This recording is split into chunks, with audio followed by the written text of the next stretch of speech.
Hey guys. Part 11 of What If Naruto was sealed and woke up after 2000 years. Hit like and subscribe if you like this one, and also please check the author in the description.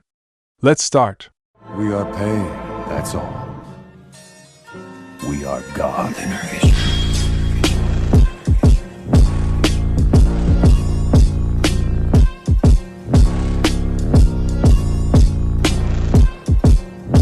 Chapter 32. Come here, I want to hit something. Location: the Normandy. Naruto stalked his way into the calm room, anger and fury showing in his every step.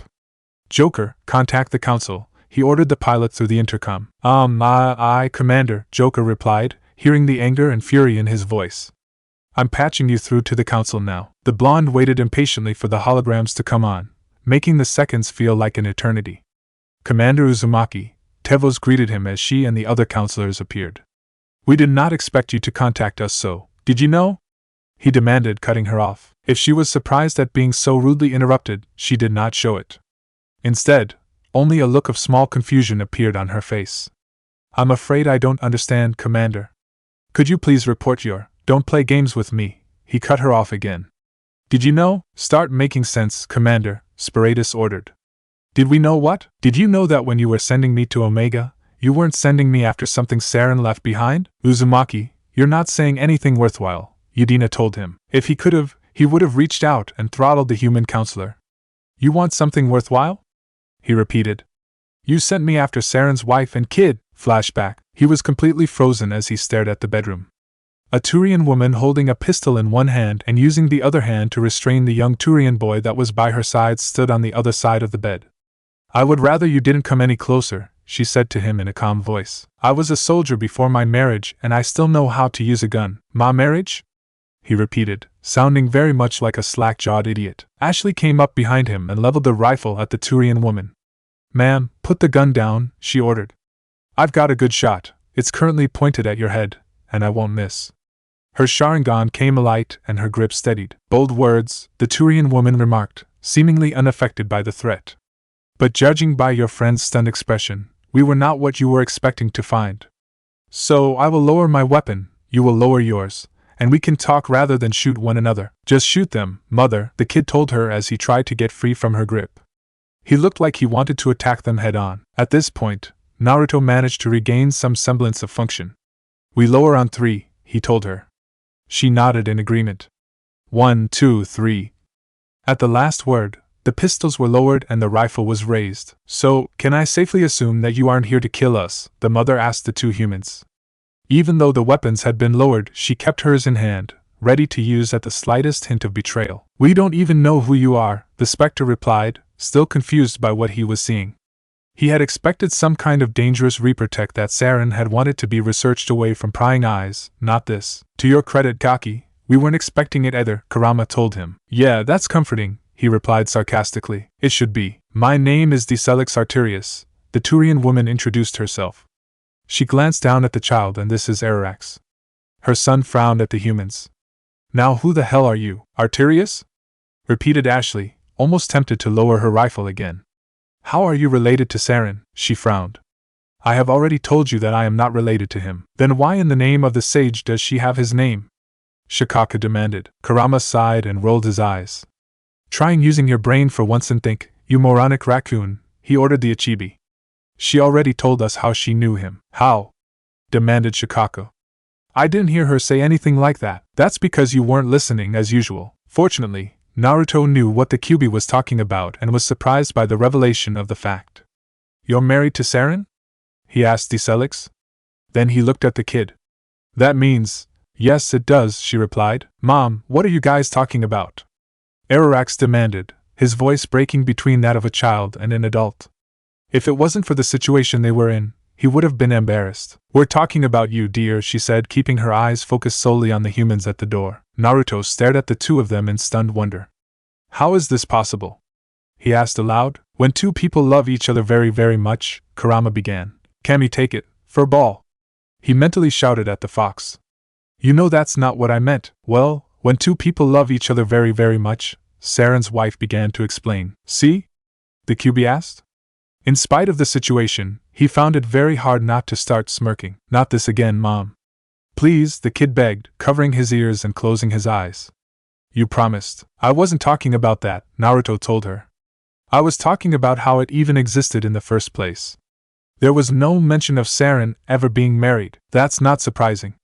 We kept it hidden so it wouldn't be held against either of us. You know, suddenly his pain-induced rambling on the Citadel makes a lot more sense, Sun commented. Naruto found himself agreeing. Now he knew what Saren had been talking about, his own family. The next thought he had was a dark one. Did the council know about this when they found the money trail to Omega? The more he thought about it, the more he realized it was possible. And that angered him. Commander, we've reached the top floor, Tali said over the comm. Turn around, he immediately ordered. Sir? She said, confused. Turn around and go back down. We're done here. Ashley gave him a look, but he returned it with a look of his own. She obeyed the silent order, left the apartment.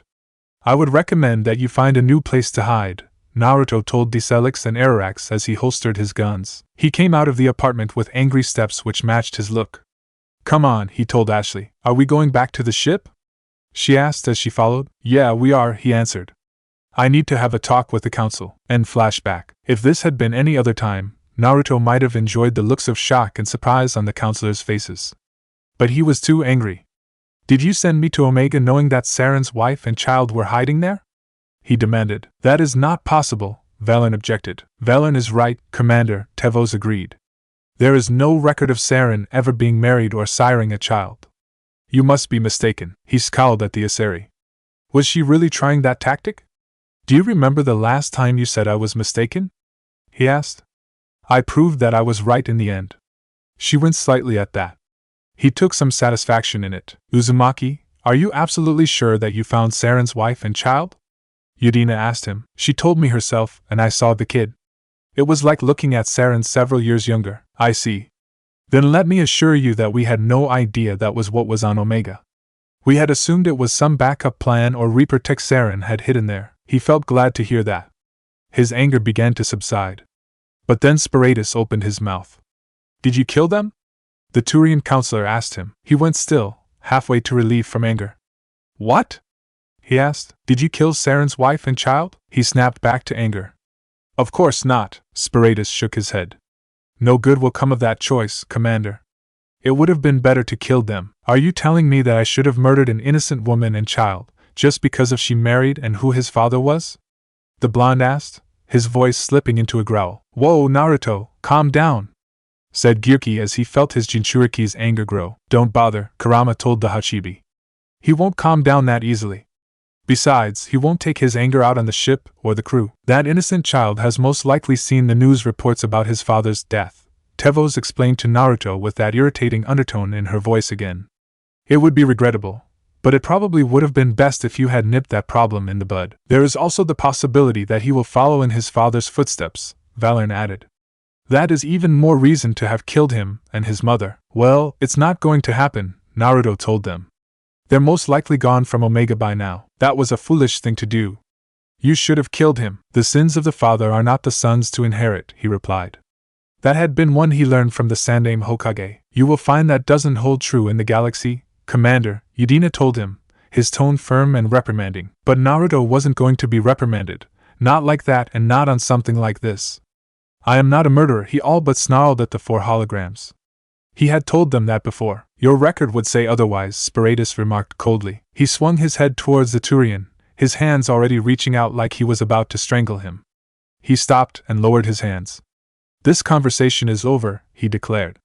He spun around and left the communication room, not caring if the holograms were still there or not. His anger was still coursing through him.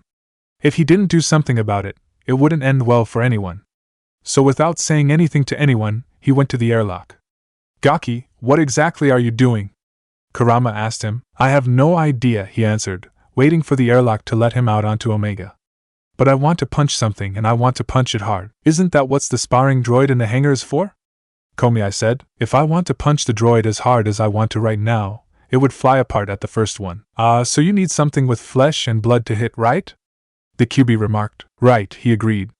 The airlock opened and he went back onto the space station that was Omega. Just try not to kill anyone, Gaki. No promises. He was that angry about everything that had happened recently. Arya Cloak watched the fighting pit from her choice seat in the crowd. When you said that there might be a problem here, I had assumed that things would be much worse, she told Kojiro, who stood by her side. Down in the pit, fighting against the Krogan, was Naruto Uzumaki, minus his coat and his flak jacket. Apparently, he had just shown up in the pit, wanting to fight anyone and all who wanted to challenge him. Since it was an open challenge, every fighter took him up on the challenge. So far, he was undefeated. Surely you can see the danger here, ma'am, Kojiro said to her, sounding professional. If he beats them all and he's still not done by then, who knows what he will want to do next? Then why don't you fight him? She knew his reputation and what he could do with his weapon. Because my mother didn't raise an idiot, he replied. My name might be infamous, but it pales compared to his. Fighting Naruto Uzumaki when he's like this is akin to a suicide wish. And he wasn't feeling suicidal today. The cheering skyrocketed as the human ripped the Krogan's arm off and beat him half to death with it. The Krogan fell to the ground and didn't get back up. The human is the winner, the announcer announced from his stand. Last time I checked, folks, only a Krogan could rip an arm out like that. Looks like I was wrong. Alright, you've got 5 minutes to place your bet for the next fight. Practically everyone got up from their seats and rushed over to the betting counter while the Krogan was carried off. Arya didn't move from her seat. Instead, she watched as the blonde walked angrily around the pit. He looked less like a human when he walked like that. He looked more like a beast stalking the area of his prey. It looked slightly exotic and arousing. But Arya wasn't about to tear off her clothes and jump his bones because of that, although she couldn't say the same for an Asari maiden. What's the betting looking like? She asked Kojiro, keeping her eyes on the pit. She waited a few moments while he signaled the man near the betting counter. It's starting to lean towards him now, he finally told her. It took them long enough, she replied. How many people did he have to go through for people to start betting on him? Would you like the answer in the total amount, or by how many from each species? He asked back. Because I think if this keeps up, the blood pack is going to run out of Vorsha. She dismissed that. That just shows how bloodthirsty they can be. But I am surprised by how very few of the blood pack Krogan are trying to fight him. Why do that when you can let the cannon fodder do it for you? To the Krogan, that's dinner and a show. People were finishing up placing their bets and returning to their seats. Arya looked at them with a calm and observing eye. It seems like many of the Ronin are here as well, she commented. Apparently, they were the first ones to start placing on Naruto, Kojiro informed her. She wasn't surprised by that. Your kind is quite loyal to its own, you flatter us. All right, people, the announcer called out. The betting is done, let's get to the fighting. The audience roared in anticipation at those words. The gate opposite of the human opened, getting his attention. 2 Asari came out, walking like they were sex on a stick. Hello, hello, hello, looks like we've got the Bori twins itching for a fight with the challenger here. These ladies are handy with their biotics and ain't afraid to use them. Please, Arya thought with a scoff. They're maidens who don't have an ounce of common sense between them. They think they'll be able to beat him just because there's 2 of them, and only 1 of him. They probably haven't been watching the fights. Alright, you know the rules, the announcer said to the people in the pit. If you're thrown out of the pit, get knocked unconscious, or get killed, you lose. And if it's going to be the third option, keep the blood and gore to a minimum. We still need to clean this up afterwards. The crowd laughed at that last comment. The combatants did not. The twins were confident, bordering on arrogant, smirks. The human didn't have any kind of smirk on his face. He just kept looking the twins up and down. They saw what he was doing and the smirks grew wider. One of the twins leaned towards the other and gave her a kiss that was gladly responded to. A lot of whistling and catcalling came from the crowd. Arya just rolled her eyes. Idiots, she mentally chastised the twins. He's not checking you out, he's sizing you up. If you were smart, you would see that. Now that all the mandatory bullshit is out of the way, fight! The announcer roared and the crowd roared with him. Both twins instantly threw their biotics at the blonde in perfect synchronization. He could have rolled out of the way, but instead, he leapt over the blast, sailing through the air in a flip and landing behind them. They turned around, but not fast enough. He grabbed them both by their heads and smacked them together, hard. Ooh, that is going to hurt, the announcer said as the 2 fell to the ground and the blonde walked away from them. Well, it looks like he's giving the twins a second chance. Here's hoping they do better. They won't, Arya said quietly. She had seen it as soon as he flipped through the air. He wasn't fighting them. He was playing. The twins got back up and attacked the human. This time, they didn't try using their biotics. Whatever confident looks and seductive kisses they had going for them were replaced with angry glares. They looked like they wanted to rip their opponent apart. But anger, unless properly controlled, is never a good thing in a fight, especially if the other person knew how to take advantage of it. And it looked like the shinobi legend she had met in Afterlife knew how to use that advantage. He never let them get a blow on him. He always stepped out of the way, ducked, or just straight avoided their attacks. Yet, he was always in perfect reach of them all the time. He made it look like they could hit him but were pathetic enough to keep missing. "They're dead," the ruler of Omega decided as she watched the twins get madder and their attacks wilder. They tried to use their biotics a couple more times, but it didn't do anything. If anything, it was wilder than what their punches and kicks, which made it easier for the human to avoid them. "He's taking his time," Kojiro remarked as he watched the fight, if it could be called that now. "It would probably be best if he ended it now." "No, he's still waiting," Arya said in reply. "For what?" She gave him a look and a smirk. "Given your reputation, I would have thought you'd seen it by now." He didn't say anything, which she had been hoping for a little. Instead, he focused on the pit, watching how the twins attacked and how the blonde moved away in response. His eyes didn't miss a thing, and he soon saw what she had seen. "Ah, I see now. Do you?" she asked him. "Then tell me." He's waiting for them to fall out of sync. Their attacks are getting more aggressive but also wilder. Soon, one of them will make a move that will put them out of sync. Now it might just take a moment for them to get back into sync, but all he will need is that moment. Once it happens, it's over. She nodded and continued to watch the fight. The breaking point for the twins was getting closer and closer. She could almost count the seconds down to it. She didn't though. She was content to watch in silence. Then it happened. One of the twins extended a kick a little farther out than her sister. Like Kojiro had said, it was only a moment, but that was all Naruto needed. He grabbed the leg and pushed it up farther than it was supposed to go, unless one was very flexible. Arya could hear the bones breaking before the Asari screamed in pain. The screaming intensified when he kicked her other leg, breaking it as well. She fell to the ground, still screaming. She might have tried holding her legs if they didn't hurt so much. The other twin attacked her opponent with a roar of rage, only to get a foot in her chin for her trouble. Her head snapped upwards and her body followed. She went up and then down like a ragdoll. "Oh man, that's going to give her headaches and nightmares for a while now," the announcer declared. "That's if she's lives, of course. Of course she's going to live, you idiot," Arya said. As far as she knew, not one combatant had actually died fighting the blonde. They might have lost a limb or two, but they did not die. The Asari twins down in that pit would live, but they would probably have nightmares about this battle. The second twin landed hard on the ground. She rolled off her back, getting onto her hands and knees. But that was as far as she got. The blonde went up and delivered a hard kick to her chest, making her fall down again. "And it's over. The human is the winner," the announcer shouted for everyone to hear.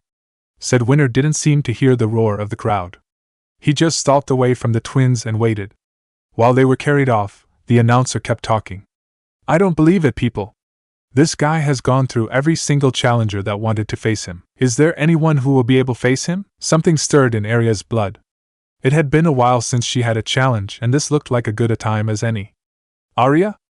asked Kojiro as she stood up. He asked a question, she told him. "I'm willing to see if I can answer it."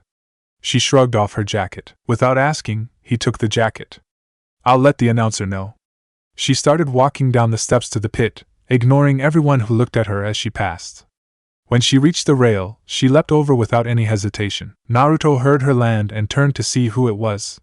"Whoa, wasn't expecting this," Komi stated when they saw the ruler of Omega standing there. "I don't think any of us were," Matatabi replied. "Does it matter in the end?" "He's going to fight her," Sun stated. "Forget about all that." "Am I the only one who thinks that she looks more dangerous without her jacket on?" Shikaka asked. "No, you're not," Gyuki assured him.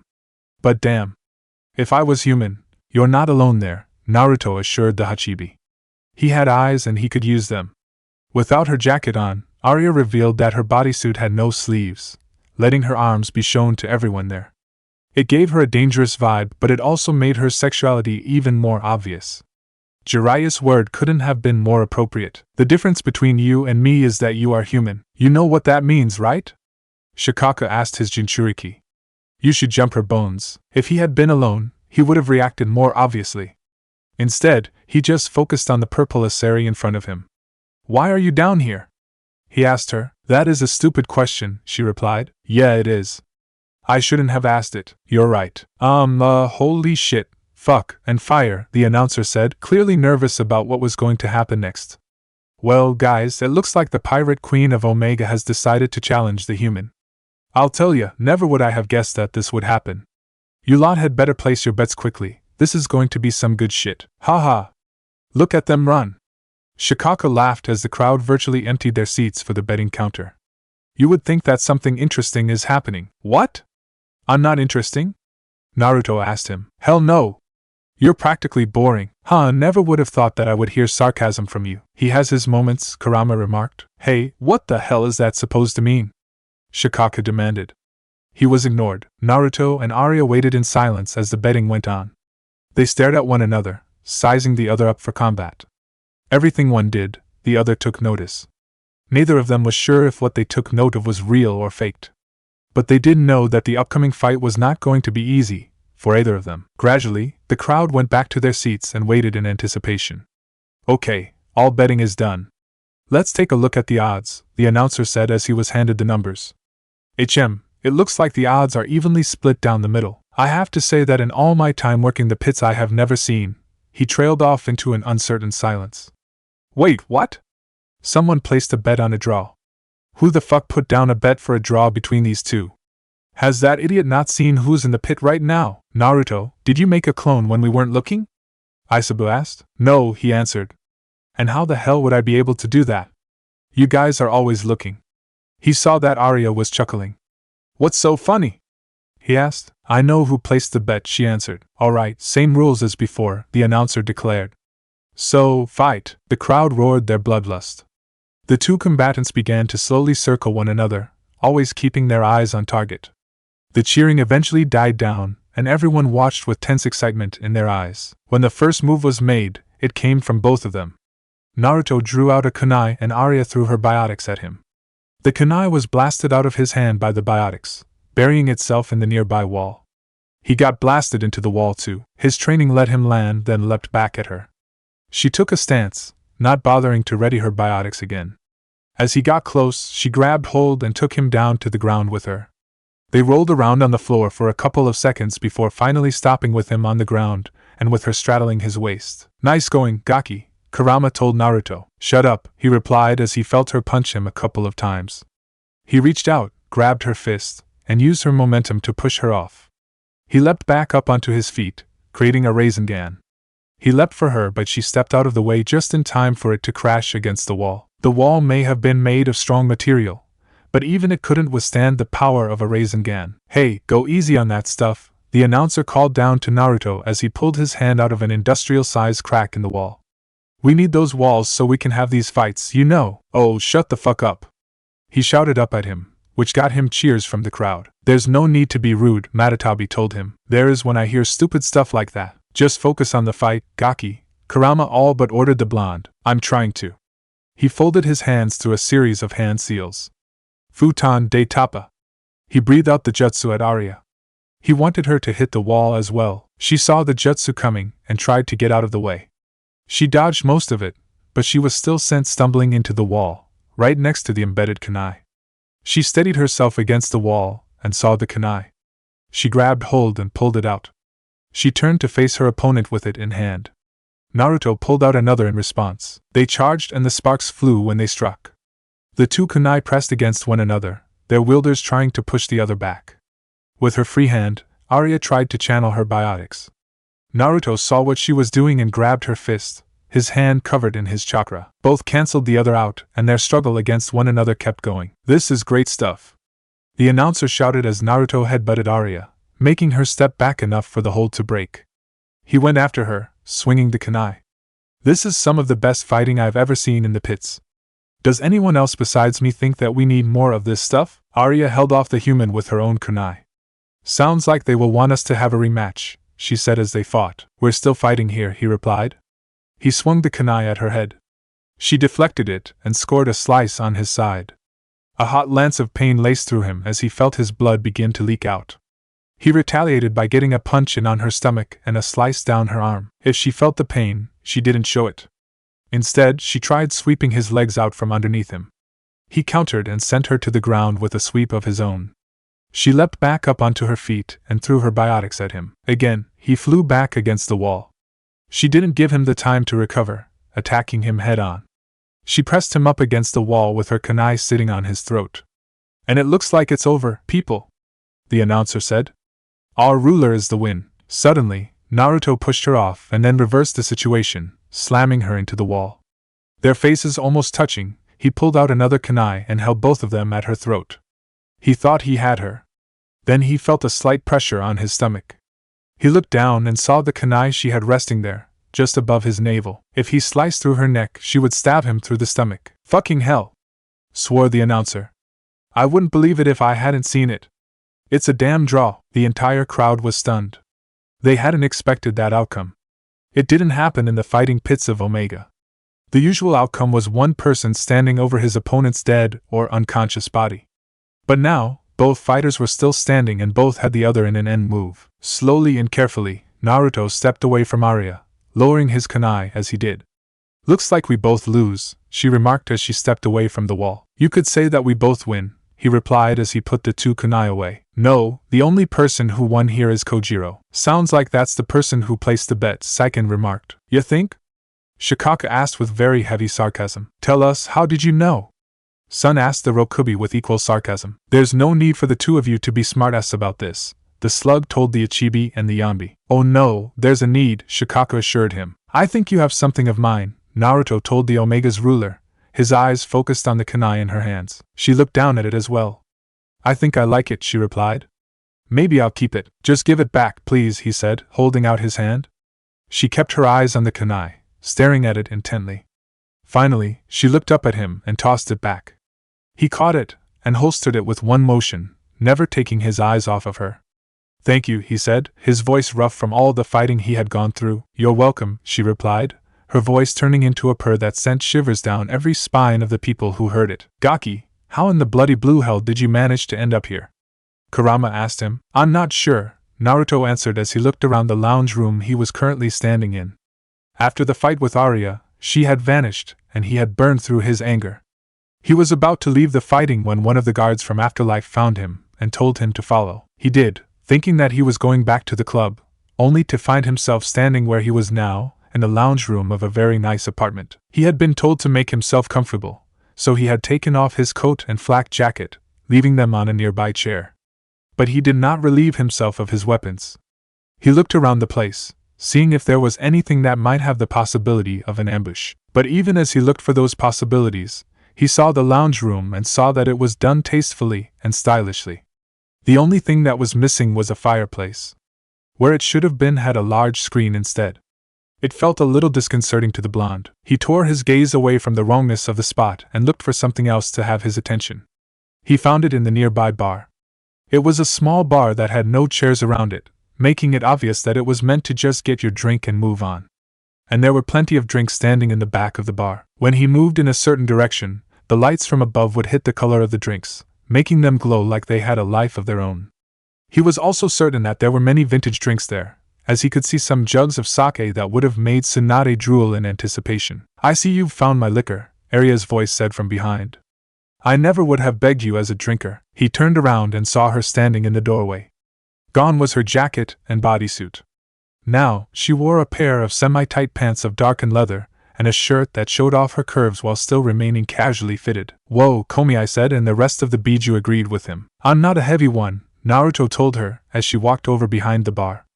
But I know a good vintage when I see one. Something you can thank Tsunade for, Kurama reminded him. I hadn't forgotten that, he replied. Kami knows Tsunade loved drinking. Is there a particular reason why I'm here? He asked Arya aloud, keeping his eyes on her. I figured that after all your fighting, you could use a stiff drink. She turned to face him as she stood behind the counter.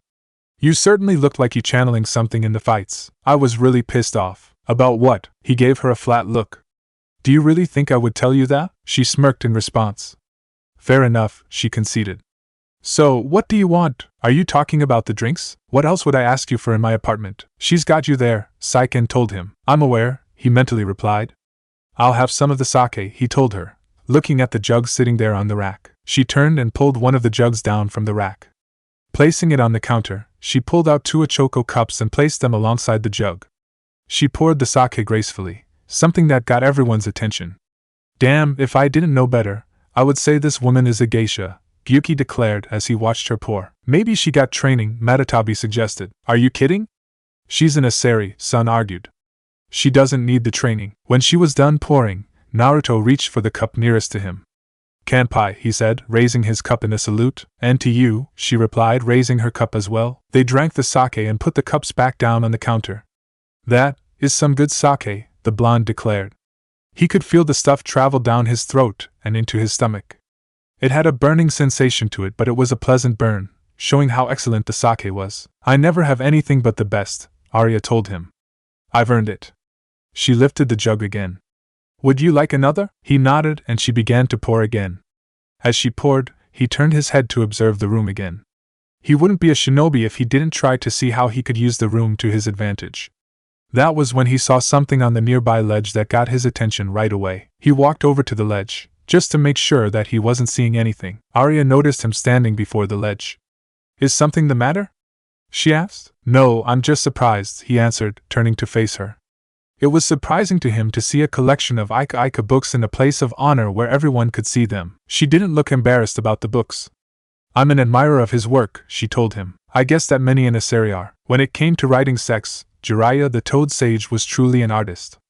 Those books are his masterpiece. He couldn't help but laugh at that. You should have tried getting trained by him for 2 years.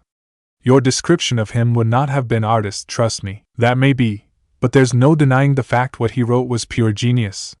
My collection is probably the rarest in the galaxy, she declared. Mint-conditioned, first edition, all autographed by the man himself. It might have come at a price that would have made her mother look twice, and her sisters think she was crazy, but it was well worth it. I know, he replied, I'm sure you would. You had been trained by the man, after all. He shook his head. No, it's not just that. I realized that they were mint-conditioned, first edition, and autographed by Jiraiya when I first saw them. And without even cracking one open, he added. How? She asked with the faintest tone of curiosity. These aren't just any collection of Ika books, he said, gesturing shortly at said collection. They're mine. Yours? She said after a moment of silence. He reached for the first book and opened the cover so he could look at the first page.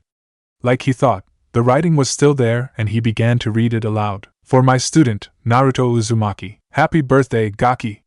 Here, the complete Ika collection just for you along with my autograph on every one of them. You'll thank me later, the gallant Jiraiya. He closed the book and put it back. I got those on my 13th birthday, he told Arya. After reading that, I threw the book at him, calling him a perverted bastard and that I would never read his crappy books. He laughed a little at the memory. He pounded me into the ground in response and told me to never disrespect the literature, but I kept doing that. Never stopped driving Jiraiya up a wall when he did. She looked at him. She didn't seem impressed. If anything, she looked like she heard a possibly interesting story she might just pass on. Your cup is on the counter. He nodded and went for it, draining it again. It was pleasant, but he found himself wanting something else. You got anything stronger? He asked. She walked back to the bar, close enough to him that he could feel her passing by. Yeah, I do. Gaki, I think she's seducing you, Kurama said to his Jinchuriki. You sure? He asked back. Good Kami, will you stop being so thick with women? As she put the sake back and pulled out something else, he asked her. Are you seducing me, Arya? What did I just say? What did I just say? The fox demanded. To both his and the Biju's surprise, she didn't answer. She poured the drink into 2 different cups. She took one cup and walked over to one of the couches around the screen. Seeing as he had no other choice, he took the other cup and followed her to the couch, sitting on the other end of it. He took a sip of the drink and almost spat it out with a wheeze. What is this stuff? He asked. She smirked. It's something that will put hairs on your chest, as the human saying goes. Don't worry. I'm sure you'll be able to drink it. If that's not a challenge, I don't know what is, Koko said. You can hardly back down now, Shikaka said to their Jinchuriki. I don't plan on doing that, he replied. He raised the cup again and slowly drank its contents. This drink had a fiercer burn as it traveled down his throat. It almost made him feel like he trying to breathe fire. But the further it went down, the better it became. He was careful not to drain it all in one gulp or to chug it, or else he might actually start breathing fire. When he was done, he put the cup down on the small table in front of him. And what do you think of it? Arya asked, a semi-interested glint in her eyes. Her cup still had some left, judging by the way she was holding. It's pleasant, he answered, trying to choose his words carefully. He may have been thick with women, but he knew that he needed to tread lightly here. It was just like the pole dancer. But as he spoke, he felt a little warm. You seemed to be able to handle it the second time around, she noted. I was more prepared. Jiraiya taught me how to properly handle a drink. It was one of his non-shinobi training lessons I kept with me. Funny, I would have thought that learning how to handle your drink would be a lesson every shinobi needed to learn. She drank her cup, clearly enjoying the burn. I was 12. To me, if it didn't have anything to do with chakra, weapons, or exercise, it wasn't shinobi training and I wasn't interested in it. He stood up and took both of their cups in hand before heading back to the bar to refill. You know, if Jiraiya had met you, he would have used one word to describe you. And what would that word be? She raised a challenging eyebrow at his back. Whore? Slut? Dictator? Tyrant? Woman? Cruel? He walked back to the couch, looking at her as he placed the cups down. I think you're forgetting stupid, moronic, and idiotic. Do you want to die by being a splatter on my wall? She casually threatened him. No, I'm just rounding out the options. Those words do not describe me. She took her cup and drank. When she was done, she leveled a glare at him. You do not get far on Omega by being stupid. Sorry, he said as he took a drink from his cup. But either way, it would be none of those words. Then what would that word be? Predator, he answered. To him, that meant the highest pinnacle of female sexuality. A predator doesn't seduce or flirts with the one she wants. She hunts. He wondered how she would react to that. As far as he knew, most women were flattered when Jiraiya explained it. She put her cup down on the table and stood up. She walked slowly towards him, using every single part of her legs. When she was close, she took the cup from his hands and placed it on the table beside hers. She bent down, letting him see everything about her. What would you say if I wanted to skip all this foreplay and took you now? He looked up at her. Their faces were so close together.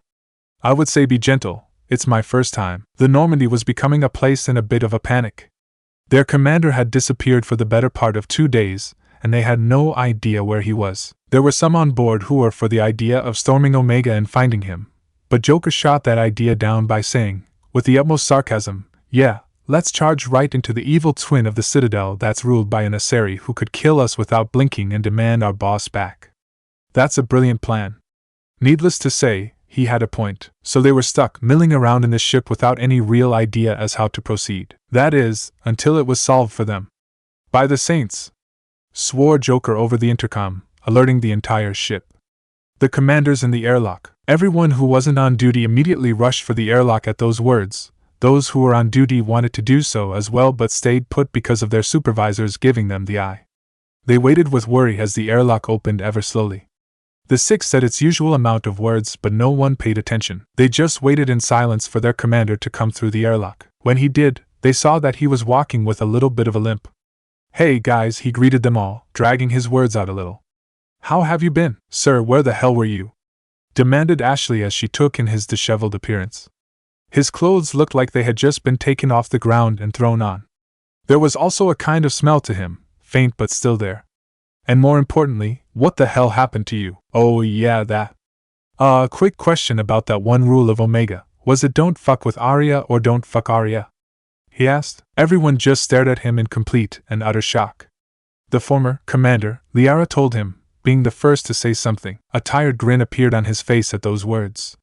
Oh good, he said in reply. I was worried about that on my way back here.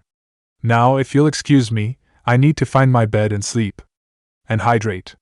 Water sounds great right now. He walked through the crowd and headed for the stairs. Everyone who had heard him watched as he walked away. He didn't, one of the crew said when he disappeared. I think he did, Tali answered. Damn, just damn, how in the name of Kami could he have done something like? Another crew member demanded. Are you kidding? A third crew member asked. He's Naruto Uzumaki, Codex entry, Warfare False Shinobi World War. Despite having only lasted 2 years, the Fourth Shinobi World War was something akin to a watershed for the elemental nations and for Earth in the long run. This war was unique in the fact that it was not between nations but rather the nations against one group, see, Akatsuki. The beginnings of the war began when the group began abducting Jinchuriki from the shinobi villages that had them. By the time the number of uncaptured Jinchuriki had been whittled down to 2, Obito Uchiha in his disguise as Tobi/Madara Uchiha had appeared before the 5 Kage summit and demanded that they be turned over. When refused, he declared war on them. See, Land of Iron 5 Kage Summit. After uniting against the Akatsuki, the 5 Kages merged their forces together to fight.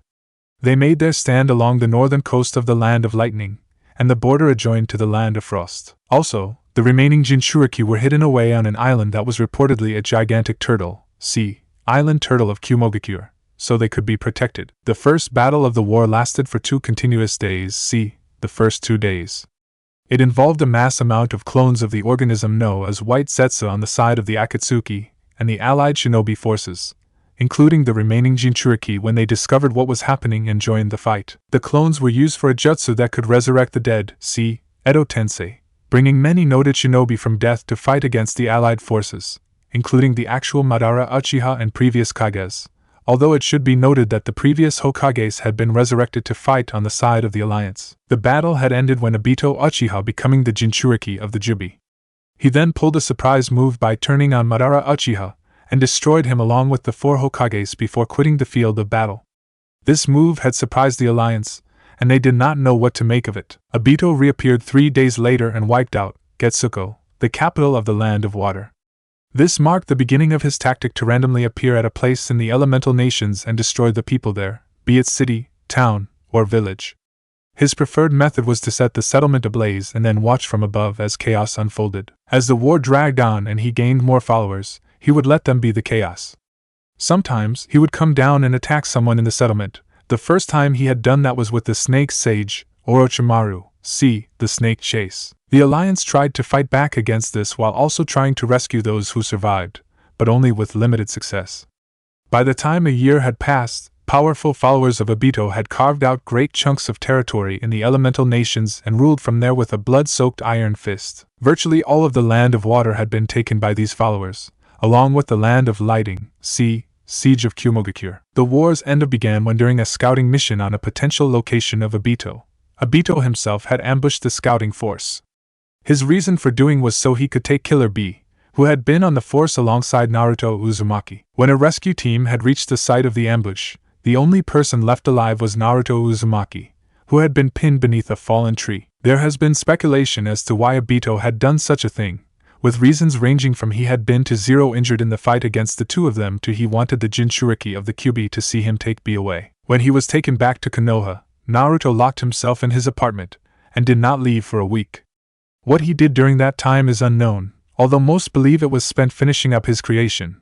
But when he emerged, he went to the 5 Kages and told them that he was going to confront Obito alone. When they refused to let him do such a thing and ordered him to stay in the village, he violated that order and left anyway. He traveled to the borders of the Land of Sound and the Land of Mountains, intent on heading to the mountain's graveyard. However, Obito met him at the border and engaged him in battle. While history tells us that the battle took an entire day to fight, it does not tell what exactly happened. All it does tell us is that at the end of the battle, Naruto Uzumaki stood victorious over Obito Uchiha, and the remaining Konoha 12 sealed him away by using his creation, a jutsu that would take a piece of the Earth's crust, molded into a moon-like orb, although it was tiny in comparison to the actual moon, and sent flying into space, see, Shingetsu no Kaimusho, with him inside. Many believe he had done this because he had taken the Jubi from Obito, and sealed it inside of himself, and this was his way of protecting the elemental nations from destruction. The ending of the Fourth Shinobi World War had left the elemental nations a changed place. Before, they were rivals, competing and fighting against one another. Now they were allies, united in a common cause. This made the aftermath of the war a much easier task, see, the reforging, and would sow the seeds for the future of Earth and humanity, see, Systems Alliance. Chapter 33, What the Hell Happened? Location Unknown. Naruto was back in the forest, running. The shadows were watching him from between the trees. He could feel their eyes on him. He could taste the ash falling from the burning trees on his tongue, a taste he had never wanted to taste again. All around him was smoke or fog, he couldn't tell the difference now. He didn't know if he was running towards the shadows or from them as they chased him. Sometimes it felt like one, then it felt like the other. He made no noise as he ran. His pace was the same as it always was here, slow. His eyes searched, trying to find someone, anyone, he knew. But there was no one. All he saw were the shadows. This is weird, even for this place, he thought to himself. Someone should have come up to me by now. Well, on the bright side, he wasn't being set on fire again. But still he ran, his eyes still searching for that someone to appear before him. He didn't know who it would be this time around. He had met many people in his life, both before and after being sealed away. So there was a large selection to choose from, although he still wouldn't have chosen Orochimaru as one. But eventually, he came to a stop. "This is ridiculous," he declared. Here he was, running through a burned-out forest with ashes falling into his hair and on his tongue, fully expecting to see someone come and talk to him. He couldn't tell if that him going insane or just being bored. Suddenly, things started acting differently. He wasn't moving through the forest was moving him. He was stuck in place, and the forest just zoomed on past him. He also discovered that as he went forward, he was also going up to the burnt branches of the trees. "This is new," he thought as he flew through the air. When he looked up, he saw no leaves on the trees, just branches sticking up in the air like burnt thorns pricking the sky. When he finally came to a stop, he was balancing on a branch that felt like it would crack at any moment. But what he was seeing was more important than his balance. The tree he stood in sat on the edge of the forest, and yet, the place that he saw, he knew had no forest nearby. He was staring at the Konoha cemetery, and a funeral was taking place in the midst of a rainstorm. He could see shadows congregating around a grave while a casket was being lowered into the ground. But he could not hear what they were saying, nor could he see the words on the tombstone. It was like watching something on mute. But as the funeral went on and as the casket was lowered into the earth, the shadows began to fade away, until there were only two left. The first thing he heard was the sound of weeping. The shadow that was kneeling before the tomb was crying. The second shadow wasn't doing anything, it was just standing there. Naruto didn't know why this was all happening, until the second shadow said Sakura, in a hauntingly familiar voice. Just like that, the shadows melted off the two by the rain, revealing his two oldest friends. They looked to be their 30s now, with no sign of childhood on them. They were wearing the black funeral clothing each and every Konoha shinobi had, yet he could see mud stains on Sakura's, which wasn't surprising since she was kneeling in the mud. It was a shock to see them, and when he opened his mouth to speak, he found that he could not. It was like he was simply an observer into what happened, and nothing he could do would change that. Sakura was still weeping before the tombstone, the words on it still unclear. "Sakura," Sasuke said again, reaching out to put a hand on her shoulder. She reached out and held it there, confirming what Naruto had long thought. "They took her, Sasuke," she said with tears in her eyes. "They took our little girl from us. We never should have let her go. There was nothing we could do. We all thought that it would be safe, and now our daughter is dead because of that." Thunder boomed overhead and lightning flashed through the sky. And still, the rain fell. But even though it fell, and even though he knew his friend, Naruto could see tears leaking from Sasuke's eyes. He was just as torn up about the loss as she was. Sakura kept on weeping until she couldn't weep anymore. Then she stood back up on her own feet. "Shikamaru's planning an invasion of Midgard, isn't he?" she asked her husband, still staring at the tombstone. "Yes," he answered. "Good. I want in on it." "Sakura, it's been a long time since you've been an active kunoichi." "Sasuke, I'm joining the invasion of Midgard, and not you or Shikamaru or Lady Tsunade or anyone else is going to convince me otherwise," she told him, finally turning to face him. "I know what you're feeling, Sakura. I've felt it too, remember? I don't want you to go too far down that road." "Have they found which Cliff warriors have claimed what happened as their achievement?" "They always do that." He shook his head. "No, then they will all pay." "Sakura." "No, Sasuke, don't try and persuade me otherwise. They murdered our daughter. They tore her body to pieces and left them out to rot like she was garbage." She stepped in closer to him as she spoke, making him take a step back. "Unless the people responsible for her death have the decency to step forward and admit what they did to us, I will treat them like they treated her. I'm reactivating myself as a kunoichi. I am going to join Shikamaru's invasion plan. I'm going to Midgard, and I'm going to make the many regret what the few did." She strode past her husband, away from the tombstone and out of the cemetery. For a long moment, Sasuke just stood there. Then finally he turned and followed her. All the while, Naruto was still standing on the tree branch, watching it all happen. Finally, the words on the tombstone became clear. "Mikoto Uchiha, the third slug Sannin." "O merciful Kami," the blonde thought as he read those words. Their daughter. He had just watched his friends bury their daughter. He had read about what happened to her, but seeing her being buried was something else entirely. The thunder continued to boom overhead and the lightning flashed, but he didn't move from the tree. It was like he had become rooted to it. He could feel the rain on his shoulders, weighing him down, and yet he did not fall. His eyes did not wander from the tombstone. The name on it kept repeating itself in his mind, as well as the picture of her he had seen in the books. But unfortunately, it was only a name and a picture. He couldn't see her. All she was a name and picture. What might have been if he had been around to see her be born? To see her grow up from baby to child to adult? To see her enter the academy and emerge from it as a kunoichi? To see her find boys interesting and then fall in love with one of them? What would it be like to have been an uncle figure to her? To have her confide in him about things she didn't want to take to her parents? She could have been your daughter, you moron, a little voice in the back of his head whispered in his ear. But you were too much of a coward to even try. Every time Sakura and Hinata came up, you just buried your head in the work. But it was important work. If it hadn't been for it, they very well could have lost the war. Obito would have won and had everyone caught in the infinite Tsukuyumi. That still doesn't change the fact you could have tried. And you didn't. The sky overhead still showered rain down on him, bearing its weight on him, and a bolt of lightning flashed into life. In that moment, it struck the tree he was crouching in. It began to topple forward, bringing him down with it. He could not move from the branch. All he could do was shout in panic as he fell towards the ground, where the shadows were already waiting for him. The first thing he heard as he came to was the muted sounds of an alarm. His eyes were still closed and felt heavy too. In fact, everything felt heavy. He felt sluggish too. Why was that? He was never like that when he awoke. Once he was up, he was up. Now, he just felt like he was moving through heavy water. When he was finally able to open his eyes, he discovered he actually was floating in water. It was an entire room filled to the ceiling with water. A tube was inserted into his mouth and down his throat, feeding him air.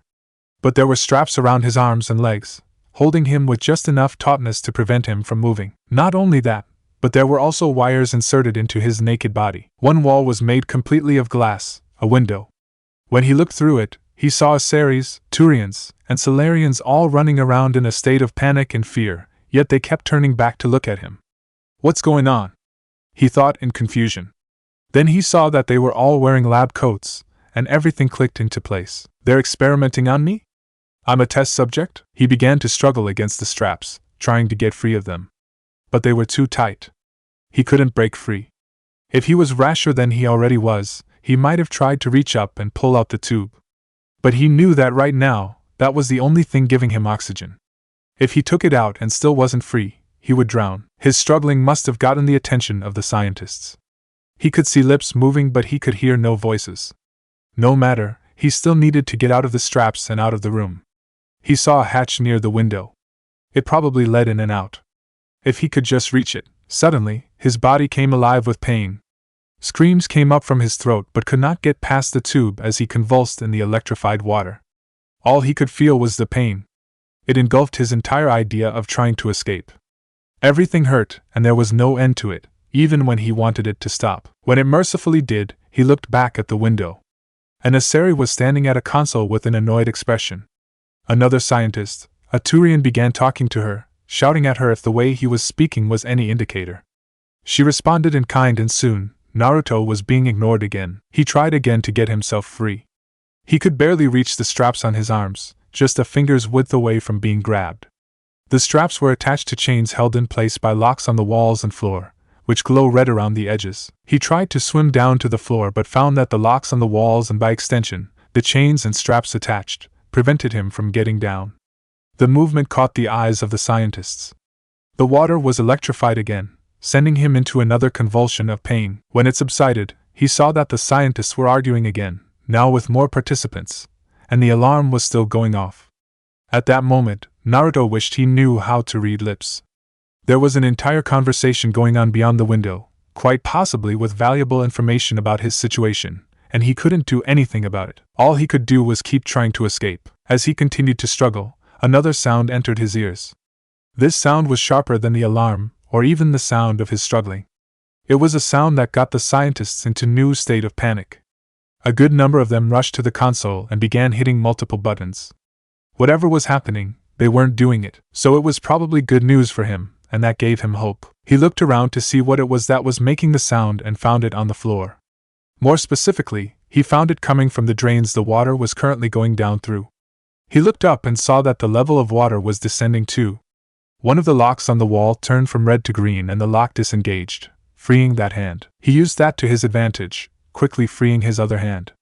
Once that was free, it was almost ridiculously easy to get out of once it was in proper reach. He freed his legs and pulled the tube out of his mouth. He resisted the urge to gag as it came out, wanting to save as much air as he could. The last thing to do was pull out all of the wires in him, and once that was done, he swam upwards. When he broke the surface of the water and took in that first gasp of air, it was much better than stale air the tube fed him. It made him feel alive. The water level kept going down, giving him more air to breathe. When he looked out the window and saw that the scientists were still panicking, he figured that it wouldn't be long before they tried to electrify the water again. He had to get out of the water, and he knew how to do it. The ceiling was still in reach. All he had to do was reach out with his hands with his chakra channeled through his fingertips, and he would stick to it like a spider. He reached out and placed his hand on the ceiling. Then he began channeling his chakra. What happened next, he wasn't sure. All he knew was that he fell back into the water with a wordless scream, the water rushing down his open mouth. But he kept screaming in pain.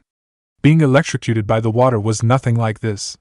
It was like his very brain and blood were on fire. He kept screaming, even as he swallowed water. All he could think and feel was the pain, nothing else. He managed to luck out of death by drowning by the fact the water finished draining when the pain finally disappeared. As he laid on the floor, he threw up the water he swallowed, burning his throat and his mouth as he did. He coughed and hacked his life back into him. The alarm was much louder and sharper now that he was out of the water. His body was still feeling the aftershocks, but his mind was active. What the flying fucking hell was that? He roared. He tried to channel his chakra, only to start what felt like some kind of self-destruct. What in the name of the sage and the Biju did those scientists do to him? The hatch opened. 2 Turians in what looked to be like security armor come in with a Solarian scientist. The scientist had something in his hand, probably a syringe. Whatever it was, Naruto wasn't going to let him use it. His body could move now, and he had a weapon. He stood up, grabbing one of the chains. Before any of them took a step, he swung hard at the scientist, getting him right between the eyes. He went down like a rock, surprising the 2 Turians. They made the mistake of looking down at the Solarian. When they looked back up, it was already too late. Naruto was already on them. The blonde looped the chain around the neck of the Turian to his right, and held it there tight. Using his momentum, he swung himself up and around, giving the other guard a kick, sending him face first into the wall. He landed on the ground and brought the first guard down, still holding tightly on that chain. His face was a mask of fury, as he strangled the last breath out of the Turian. After the guard stopped moving, he grabbed their pistols, and leapt for the hatch, getting through just before it closed. The second hatch didn't close as quickly. He went through and stepped into the room on the other side of the window. The scientists all stared at him in the moment that passed between him coming out and what came next. They couldn't believe that he was standing there. Furious at what they might have done to him, he raised both guns and opened fire. There was no mercy given. He shot those who were trying to get out first, and then worked his way back towards him. The sound of gunfire mingled and mixed with the alarm, but it was only a secondary noise to him. What mattered was the death of each and every one of these scientists. Die, you bastards! He shouted at the scientists as he mowed them all down. Keep me locked up and experimented on? What the hell did I do to deserve that from you all? Die! The scientists he hadn't reached yet started shouting at him in languages he didn't understand. He must not have a translator on him. Not that it would have mattered, they were still dead. He killed them without even trying to stop. The gunfire was then replaced by the sound of clicking. Why am I hearing clicking? He asked himself as he kept pulling the triggers. It was after a couple of seconds before he realized he was making the sound by pulling the triggers. He looked down at the guns. What's wrong with these things? Are they out of ammo or something? The sliders were locked back from their normal positioning, giving the top an elongated look. He didn't know what the problem was and he didn't have the time to figure it out. He had to get out of here, wherever here was. There was a door on the other end of the room. It was the only one there. That was his way out. As he stepped over the bodies, he looked down at the Asari who electrocuted him. He saw something on the lapel of her lab coat. He knelt down and flipped the lapel back to see it better. It was a triangle, small and black against the white of the coat. The tribe, he thought to himself as he stared at the symbol. He had been captured by the tribe of Athame? They were the ones who experimented on him? It made sense, considering what he had been told about them. Then again, Where he got the information about the tribe was not a place he would trust. A nearby screen came to life, getting his attention. He stood up to look better at it. In the screen were several armored beings, their features hidden from him by their helmets. They could very well be on the side of the tribe, trying to find out what the hell was happening. He had to get out of here before they found him. He turned to leave, only to stop when he heard "I've got him." "He's alive!" He heard it in English, a language he made himself learn. That alone wouldn't have made him stop. What did was the fact that the voice sounded human. Another person appeared on the screen, taking up the entirety of it. He saw that it was a woman with a face that would send men's hearts to racing. He would know he was a man. She had long brown hair so dark, it could look black, that framed her face, adding to its sensuality. "Commander Naruto Uzumaki?" she said to him, her accent betraying the fact that she hailed from the down under. "It's nice to see that you are still alive after all this time." She might have a gorgeous and a voice like rich sake, but he wasn't going to get distracted by that. "Who the hell are you?" he demanded. "Your rescue party," she answered. "You have us to thank for getting you out of the containment cell. Sorry for taking so long about that. The tribe was trying to protect their security as we were hacking it." "Where are you? Why should I trust you?" She didn't look annoyed at his accusing tone, just resolved. "Commander, you are currently deep inside one of the heaviest guarded tribe bases. The entire purpose of this base is to study you, and they are not going to let you go without a fight. Now you know very well that there are no humans in the tribe, so you can accept the fact that the humans you see right now are here to help you, or you can get yourself killed trying to get out on your own." To that, he just smiled. "Lady, you don't know me." He turned away from the console and went for the door. The red light turned green and the door opened. "Commander, we are currently trying to fight our way towards you," the woman continued. The door closed behind, cutting her off. The alarm sounded even louder out here. Despite the fact it kept going off in his ears, he ignored it. He had no idea where he was or where to go. He could have tried creating a clone and send it off, passing on the information so he knew where to go. But after what happened in the cell, he didn't want to see if it was a one-time thing. He had the feeling that it wasn't. For some scary reason, he couldn't use chakra. What's more, he couldn't feel the presence of the Biju in his mind. That was downright terrifying. What the hell did they do to him? "You can't worry about that now, Naruto," he told himself. "You need to get moving." He started down the hallway with the alarm still wailing away in his ear, the lights flashing red above him. A voice came on some kind of intercom, shouting in a language he didn't understand. But what he did understand was that the voice was saying the same words over and over again. The corridor seemed to be never-ending. When he finally saw a turn, he took it. But it was only more of the corridor. And here I thought it was going to be easy. At least this time, there were doors in the hallway. He couldn't just run down the hallways willy-nilly.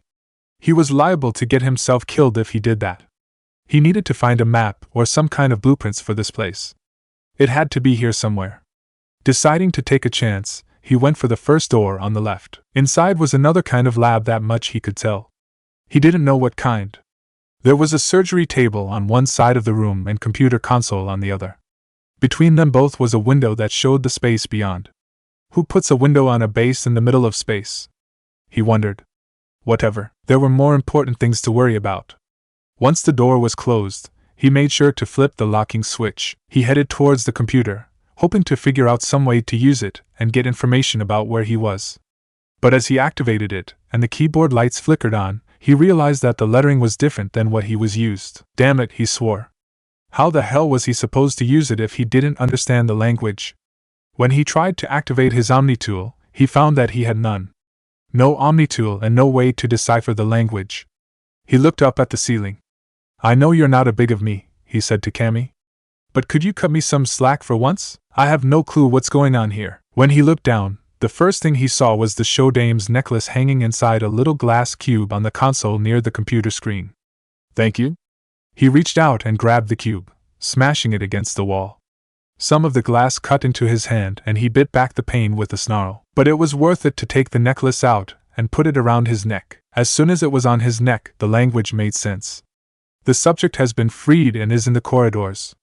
I repeat, the subject has been freed and is in the corridors," the voice on the intercom said over and over again. It sounded like a Solarian. "So that's what you were saying," the blonde muttered as he turned his attention back to the computer. The lettering on the keyboard made sense now, something he hadn't noticed before. Then again, He was more used to Alliance computers and had let Tali do the hacking, so either he hadn't been paying attention, or the translator in the necklace got an upgrade, and considering the gem looked exactly like he saw it last, he was leaning towards the former. He reached out and tapped the enter key twice and the screen flickered on. The first thing he saw was a list of video files, starting with one that was made 2 years ago.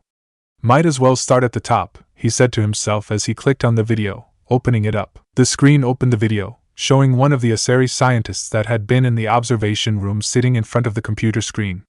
Not one who threw the electrocuting switch, but one of the younger-looking ones.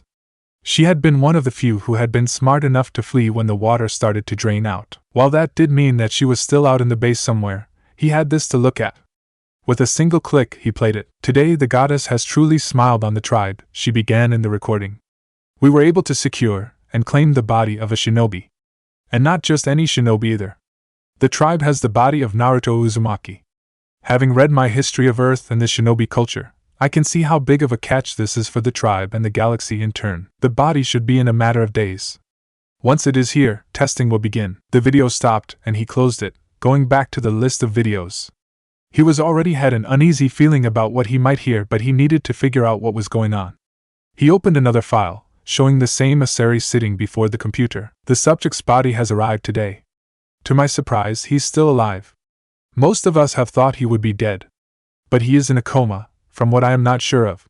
He is also being kept sedated, which is keeping him in the coma longer. We've done some initial testing and the results have been promising. Some of the scientists here are concerned the mere fact we have Naruto Uzumaki captive will bring the full force of the Alliance down on this base. But we have been assured that the subject has been considered dead after disappearing some weeks ago. He stared at the screen. They think I'm dead? He asked. Choosing to push on, he opened a third file. Testing has been going well now that the safeguards have been placed inside the subject. If he does ever wake up and try to escape, he will be easily subdued. Having been able to test and study chakra has been quite rewarding. I can see why the Alliance has been so keen on keeping it away from the rest of the galaxy. If it were to be put in the proper hands to be studied and researched, it is just possible that chakra could outstrip Izo in usage of both peacetime and combat. Safeguards? He thought. What the hell is she talking about? Was that the reason he couldn't use chakra? All of a sudden, there was banging on the door, making him turn around to look. Open up the door. Someone on the other side shouted. We know you're in there. Shit! He looked around to find somewhere else to escape through. But there were no other doors in the room. Then he noticed the grate in the wall. It was most likely going to be a tight fit for him. The banging continued, increasing in rhythm and loudness. Open up now! Yeah, right! Thought Naruto as he went for the grate. When he passed the table, he saw that there was blood on it, some of it fresh. What did they do to me? The banging stopped, and he paused.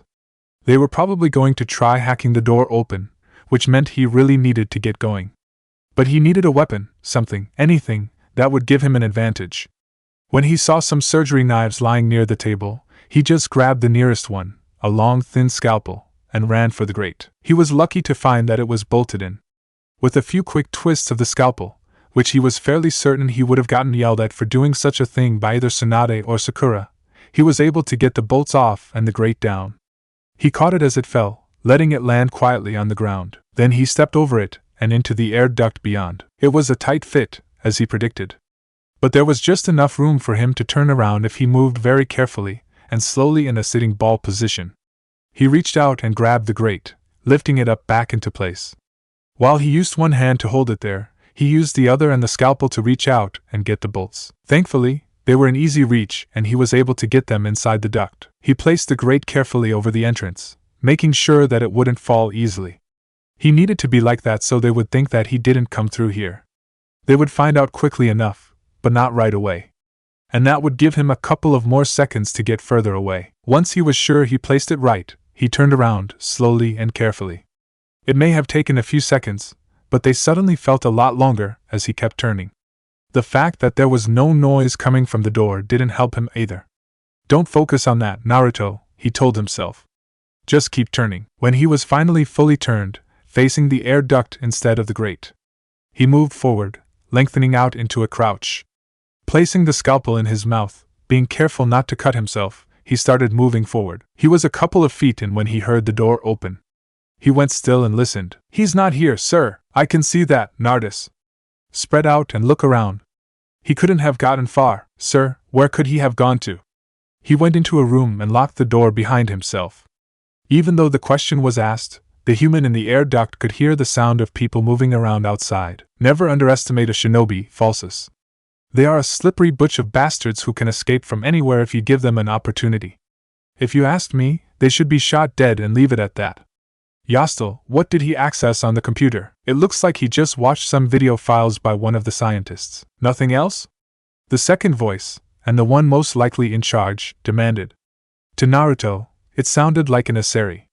Not wanting to stay around, he began moving again, going slowly so he didn't attract any unwanted attention. Nothing else, Sergeant Idri, the one at the computer, who sounded like a Solarian, replied. Damn it, this doesn't make sense.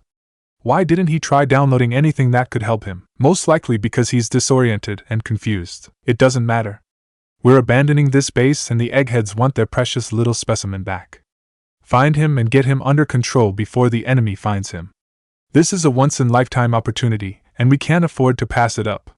The last part sounded like she was just reciting what she had been told. Naruto kept moving through the duct. A crossroads was up ahead. Once he got there, he would be out of sight from the grate. It was slow going and it felt even slower to him. Slow as it might have been, he was still able to reach it. Not even bothering to stop and think about it, he chose to go right. But halfway in the turn, he heard the sound of the grate hitting the ground, making him pause. Oh shit. In the air ducts, he heard one of the aliens say. He's in the air ducts. Open fire! The Asari in charge roared. Time to move! He decided, foregoing silence. He scrambled through the turn, barely escaping the hail of bullets. Once he was out of that danger, he started going forward much faster than before. The air duct echoed his scrambling and half running back at him, engulfing him in a cacophony of sound. Why would they open fire? He asked as he moved, keeping the scalpel carefully in his mouth. I thought that they wanted me alive. Maybe them opening fire was just their way of trying to subdue him. He was not going to stick around and find out if that was the case or not. His arms and legs were burning and beginning to feel tired from all the mad scrambling he was doing. But he couldn't stop, not until he was able to get out. He had gone up in elevation and down a couple of times, saw branching passages and had taken some of them but still did not see a way out. His sense of direction was gone. He was scrambling blind in the darkness. But he kept on scrambling, hoping to find a way out. As he moved, he found himself breathing heavier and heavier. Soon he was completely panting. What's going on? Why am I like this? He asked as he took another turn. Are they venting the air out of here or something? He paused and realized that was exactly what they were doing. He began scrambling even faster now. He had to get out. There. Up ahead was a faint light. It could be a grate leading out of the air ducts. He all but started running towards it. His breathing became more and more heavy as he bolted through the duct. He kept his vision focused on that grate, even when it started to blur on him. But he kept going, knowing that a way out of the air ducts was just in front of him. He hit the grate with his shoulder when he reached it, pain blossoming from the impact. But while it did hurt, it also told him that it was really there and not some kind of genjutsu. There was just one small problem. The bolts on the grate were on the outside and he was on the inside. Stay calm, Naruto, he told himself. This was an opportunity to use the scalpel to good use. He took it from his mouth and with gentle fingers, moved it between the bars of the grate. Once it was through, he began tapping the sides, trying to find the bolts. Once he found the one on the left, he angled the scalpel and started twisting the bolt free. It was a good thing that no one was in the room he was staring at, otherwise this wouldn't have turned out good. When the first bolt fell, he brought the scalpel over to the second bolt, and quickly worked that free. The grate fell to the ground and he followed it, desperate to get out of the air ducts. This grate was higher up on the wall, and in his lunge of desperation, he fell out and landed right on the grate. The resulting noises, him landing on the grate and then swearing up a storm, were much louder than he had intended. Once he was done swearing his frustration and his pain away, Naruto stood up and took in a deep breath of air, glad to have it back. Alright, now where am I? In all honesty, the room looked just like the one he had left, with the exception of no bloodstains on the surgery table. The place actually looked like it hadn't been used in a while if the layer of dust was anything to go by. And the dust itself was visible against the sterile white the room was made of. As he started for the door, the lights inside the room went out, shrouding it in darkness. Any other person might have frozen in place at the sudden change, but shinobi were trained to find cover and keep out of sight in such scenarios.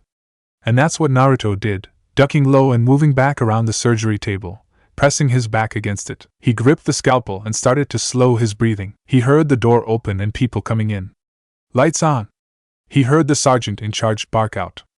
As he spoke, the door closed again, shrouding the room in darkness once more. Damn, they move fast, he thought to himself. How did they know where I was going to end up? I don't see him, Sergeant, he heard a Turian say. Look around, you idiots. Control room flushed him out to this room, so he has to be in here. Spread out and find him. They flushed me out to here? Naruto silently remarked. It would explain why the air was being vented. If they knew where he was going, they could have flushed him out to a room they wanted him in, and look at that, they did. But that didn't matter now. He kept his breathing slow and careful, listening as the footsteps began spreading around the room. One set was moving closer and closer towards him, first stopping at the other side of the table and then walking around it. He stayed still, waiting until the feet were closer. Soon, the flashlight attached to the gun appeared on his side of the table along with its wielder. Come on, just take one step to the left, Naruto silently told the security guard. He did as he was told. It was the last thing he would do. Before he even knew what happened, Naruto stood up and stabbed the scalpel into his eye and muffled his scream with his hand, bringing him down to the ground. Once he was there, all it took was a snapped neck to finish him off. What was that? Shouted someone. A flashlight appeared over the table, searching for something that the person couldn't see. Naruto kept low behind the table, taking his hands off the dead Turian. What was what?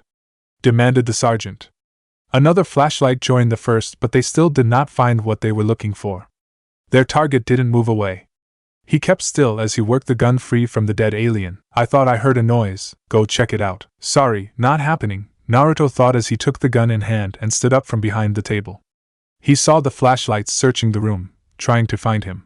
It was very likely that each gun belonged to a guard.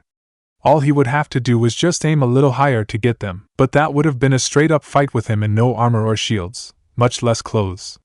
Years of training and fighting had beaten any possible suicidal attempts out of him, so instead he shot the flashlights. As the lights in the room vanished, the squawks and shouts of surprise grew. They had no idea what was going before they saw the flash of gunfire, and then the loss of their own lights. What the fucking hell? One guard demanded. What was that? Did anyone see him? No. It was too sudden. What's going on? Roared the sergeant. Our lights are dead, Sergeant. One of the guards replied. I can see that. How did that happen? The subject must have gotten a gun. That should be impossible. Where is he? Someone shouted. I can't see him. We're in the dark, you moron. Someone else shouted. We all can't see him. We can't see each other for fuck's sake. That's it. Next time, we get night vision. The sergeant declared. Weren't there budget concerns about modifications? I don't give a fuck about budget concerns right now. Find the bastard. But it wasn't going to be as easy as that. While they had been talking and trying to find their target in the dark, their target was moving in the dark. He was just in the dark as they were, but there were also three things that made the difference between him and them. Number 1, he had always done his best work with a handicap. Number 2, he didn't need a gun to kill someone. Number 3, he knew how to fight in the dark. He kept low and moved around the table, making sure that his feet did not make any sound. If the guards were like the security guards back in the olden days, they would stay put and not move once shrouded in darkness. It would take a few seconds for the order to find him to actually kick in, and he would use that. He knew their locations from the positions of the flashlights. Hey, what was? A Solarian started to ask when he felt something on his leg, only to be suddenly pulled down to the ground. While the other guards didn't see it, they could hear the following thump. What in the name of the goddess? An Asari swore. She swung her gun over to where the noise came from but still couldn't see anything. He just got a Rito. Everyone, stay frost. A Turian began to tell them, only to be caught off by a hand on his neck. Everyone else heard the thump. Son of a bitch, he's attacking us. Where is he? The sergeant shouted from the door. I can't see him. I can't see him. He's got to be around. Thump. Die, you fucking bastard. An Asari guard screamed, turning her gun to where the sound came from and opened fire. The bullets rattled off in the air, and they saw the spot in flashes of light. But the only thing that was there was the dead Solarian guard. His neck clearly snapped. Virya, stand down, the sergeant ordered. But she didn't seem to hear her. She just kept firing away. Die, die, die, die. The screaming came to an abrupt halt. The gunfire pointed upwards for a brief moment before it died away, followed by a thump. The sergeant could not believe that this was happening. This just could not be happening. What? Was this shinobi able to see in the dark, or something? Everyone, sound off, she ordered, wanting to hear from the rest of her men. I'm here, Yastel shouted. Same. Began Nardis before she stopped abruptly. The silence was followed by another thump. Oh, the thump! The sergeant never felt so alone before. She could not see what had happened to her men, only hear. And hearing just made it worse. She had to get out of the darkness. She had to get out of it now. Control, she said into her comm control. This is Sergeant Idri. Go ahead, Sergeant, the control operator told her. I want you to turn the lights back on in the E section, compartments 1 to 10. Why? Didn't you order them turned off to find the subject? Yes. Now turn them back on. She almost screamed at the Turian. Her nerves were becoming really unraveled here in the dark. All right, hang on. She could hear tapping sounds on the other end. There. They'll be on in a couple of moments. Thanks, she said with a sigh of relief. But then she heard the sounds of banging coming from the comm. What was that? I don't know. It didn't take long for her to start hearing gunfire and screaming. What's going on over there, Control? It's the enemy forces. They made into. Whatever the operator was going to say next was lost in a sudden burst of static. Idri just stood alone in the dark, listening to the static buzzing in her ear. Control? She said. Please come in, Control. But she heard nothing, only static. With fear gripping her, she tore the comm out of her ear and threw it to the ground. Everything else was silent. The lights seemed to take forever to come back on. Her eyes darted around in the dark, trying to find something, anything, that would give her the chance to see. She did not find it. She could not see. But she could hear. She heard something squeaking, like a chair rolling. She swung her head over to where it came from but saw nothing. Her gun was in her hands, but her hands were shaking. Something fell to the ground near the table, and she swung her gun there. She opened fire but saw nothing in the flashes of gunfire light. She stopped and was again covered in darkness. Goddess, help me, she started to pray. She had fought shinobi before but never like this. She had always faced them in the field of battle, or at the very least, where there were fucking lights on. She was used to being the one who was able to hold her own against them. But now, here in the dark and mostly surrounded by her dead guards, she felt like she was being hunted. Where are those damn lights? She silently demanded, looking up at the ceiling. They were taking too long. Something fell with a thud and she started shooting the spot where she heard it, only to see nothing. He's not there. Where is he? She thought to herself. Where is he? He was in this room with her, and she didn't know where he was. The chair moved again, making her swing back towards it. She couldn't see anything, so why would she do something like that? She didn't know why? Maybe it was in a vain hope that she could see him. Her breathing began to quicken from the fear clouding her mind. She was panicking, and she could not stop it. Where was he? Where was her target? Why didn't he show himself? Where are you? She screamed into the darkness. That was when she felt the fingers around her neck. Right here, the target whispered right in front of her. The lights came on and the blonde was standing before her with the bodies of her men all around him. Her last thought was Goddess. Naruto snapped her neck without a second thought and let her body fall. The door turned back from red to green and opened. He peeked his head out to see what else was out there. He saw nothing but hallways. He pulled his head back in and stepped back away from the door, letting it close. All right, now what? He asked himself. He had no idea where he was, and he was fairly certain that the tribe of Athame weren't considerate, or dumb, enough to leave him maps of the base in places where it would be easy to find. He was as blind as a rat in a maze, but unlike a rat, he was better armed. There were guns on the bodies and enough of them were pistols. He silently thanked the fact that in this age, people brought more than one weapon to fight. The only thing that was off-putting was that they weren't like the pistols he had grown used to. Well, beggars couldn't be choosers, especially with his situation. He would have given something to have some time to figure out how the new guns worked, but he didn't have the time, or even the something. He would have to figure it out on the fly. As he grabbed the nearest two pistols and checked them over, the computer screen flickered to life, making him swing them over at it, purely on reflex. But he saw the woman's face again and lowered them. Good, we found you again, she said. Apparently, he replied, standing up. He stayed in place, not moving closer to the screen. He did, however, lower the guns. We've managed to take control of the main security room and now have access to all security cameras and doors. Good for you, Commander, we are here to help you. And now that we have control of the security feeds, we can help direct you to the docks. And why would I want to go to the docks? Besides the obvious, but he wanted to see what he could get out of her. We made our breach there, and that's where we have our strongest hold. You get to the docks, we'll be able to pull back, and then out of this base. The tribe is fleeing this base. From all I've just heard, it sounds like I'll be walking into a death trap. If you follow the instructions we give you, I am confident that I will be able to guide you away from any major tribe personnel. And how do you plan to that when I don't have a comm in my ear? Don't worry about that, Commander. Just get moving. The screen went dead at those words. Of course, whatever you say, he muttered, turning back to the door. He walked out into the hallway. The alarm was still going off, a shrill sound in his ear. All right, Commander, go left down the corridor until you reach the branch going left and right, the woman ordered over the intercom. You'll want the one that goes left. So that's how she was going to tell me. In hindsight, it should have been obvious. You know, the least you could do was turn off the damn alarm, he said aloud as he started walking down the way he was. Where else was he supposed to go? What was that, Commander? I said the least you could do was turn off the damn alarm. He nearly shouted up at the ceiling.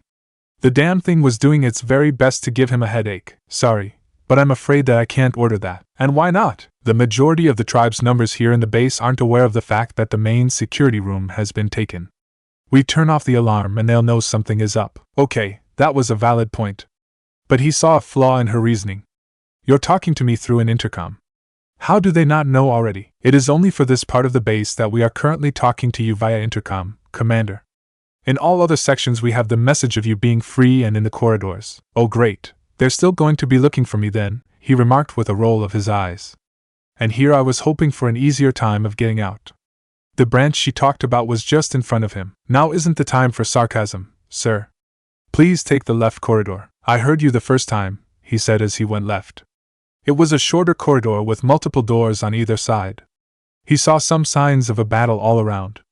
Just how far was he from the fight? You will want the door on the right down the hall. How far down is this door? 4 doors down, she answered. He counted the doors as he walked. They all looked the same to him, and were equally spaced apart from one another. A critic might have called it generic, but he didn't care. All he focused on was the doors. Once he reached door number 4, the red lights turned green and it opened. He stepped through into another small corridor. On the other end of it was another door with green lights on it. No need to tell me where to go. I've figured it out, he said aloud, daring the woman to say something. He didn't hear an answer. He walked towards the second door, keeping the guns he took at the alert. The door opened, revealing itself to be an elevator. He stepped through and looked at the buttons on the wall, glowing orange and floating about an inch away from the surface. Now he knew how to operate an elevator, it was just a matter of knowing where to go.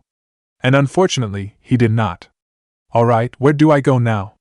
He asked aloud. You'll want level 6, the woman instructed him. That's where the docks are. As he was reaching for the button marked level 6, the door he had come in from opened again, getting his attention. Another security team came running through, weapons at the ready. There he is! One of them shouted. Open fire! Another commanded, mostly likely their leader. Shit! Naruto swore as he dived behind the buttons, avoiding the hail of bullets that quickly flew at the elevator. He crouched there for a moment, letting the first barrage die down a little before he started returning fire. What the hell? He's got a gun? He heard one of the guards say with surprise as he fired back. I thought he was weaponless, another, an Asari by the sounds of it, said. It doesn't matter, their leader, a Turian, told them. Keep firing, Commander, you need to get out of there, the woman told Naruto inside the elevator. I'm a little busy trying not to get killed here, he shouted, firing the pistol in his left hand. Before he knew it, he heard the clicking noise again. It wasn't working now. Damn it. He threw the non-working gun at the security team, little good it did. He heard it skirt down the floor before coming to a stop. As he readied the next gun, he saw a hatch in the ceiling. An idea came to him. He reached for the buttons, found the one he was looking for, and pressed it. When the doors closed and he felt the elevator start moving downwards, he breathed a small breath of relief. Commander, you're going to level 5, the woman told him. I know, he replied as he stood back and walked underneath the hatch. I told you to go to level 6. I'm assuming that, despite you controlling the security room, there's another one that operating and directing security teams. If I press the button for level 5, that's where they're going to send the guards. Then how are you going to get to level 6? That's where you come in. He shot the hatch, opening it. Hopefully, You guys are able to open elevator doors as well. That we can, good. He jumped and grabbed the edges of the hatch. He pulled himself through, gritting his teeth at the pain of pulling himself up from such a position, small as it may be, registered in his mind. He kept himself in a kneeling position as the elevator descended. Was it his imagination or was it going faster? Now here's hoping that they will be able to do their part, he thought as he watched the doors fly past. Soon the elevator slowed down before finally coming to a stop. He heard both the doors to level 5 and the one above him, level 6, open up. Seeing that the floor of level 6 was in easy reach if he jumped, he did just that. He pulled himself up into the level and rolled away from the elevator. Alright, now what? He asked aloud as he stood up. He was in a small lobby-like room with a door on 3 of the 4 sides and a small desk next to the elevator. Before he could get an answer, one of the doors opened up and a tribe security team came rushing in. There he is, a Solarian shouted. Oh, for the love of Kami, give me a fucking break. Naruto groaned as they started pointing their weapons at him. He leapt behind the desk and kept himself there. How in the hell do you guys keep finding me? He demanded over the gunfire. We always know where you are.